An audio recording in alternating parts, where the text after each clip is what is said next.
founder fans, Jason here, and today's founder is Louis Duportail. Now, Louis Duportail would be the Chief of Engineers for the Continental Army, but before we get started, I just want to make sure you hit like, and if you're new here, subscribe. I put out videos about the American Revolution 5 days a week. So, Louis Duportail was living in France as an up-and-coming engineer in the French army when Benjamin Franklin shows up in France and is trying to recruit some proper generals to help win the American Revolutionary War. And although France didn't acknowledge the United States outright, King Louis did secret away a few people to come help the American cause, and included in these people was Louis Duportail. He comes to the United States, he meets with George Washington, and right away, after a brief conversation, Washington quickly appoints Duportail as Chief of Engineers. In this position, he oversaw the Corps of Engineers, and these engineers were in charge of building almost anything associated with the Army, any structure associated with running the Continental Army. The one note I will say is hospitals generally fell under the hospital department, but that doesn't mean that Duportail's men did not help. So, Louis Duportail, he does delegate a lot of his responsibility, but he also oversees personally construction of winter encampments at Valley Forge and at Morristown.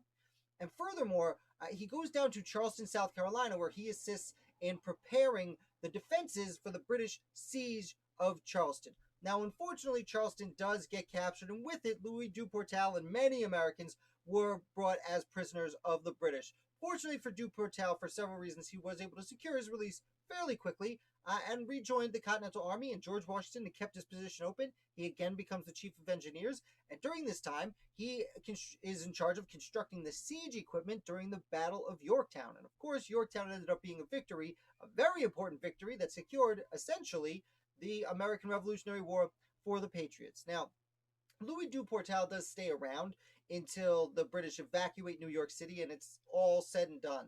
But then he goes back to France. Duportail was a Frenchman, after all.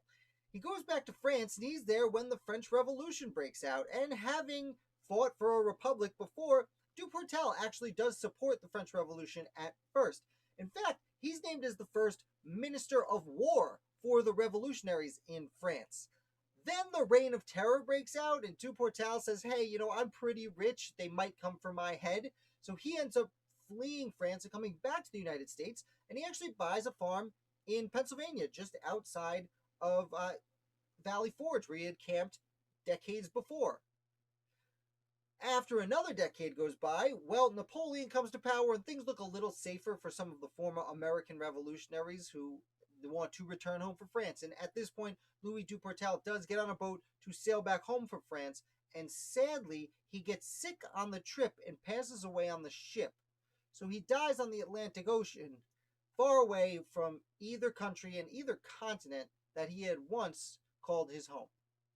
I hope you enjoyed this video. If you did, like I said, make sure you hit like and subscribe. Coming out with a new live video where we'll talk about the last week's founders tomorrow.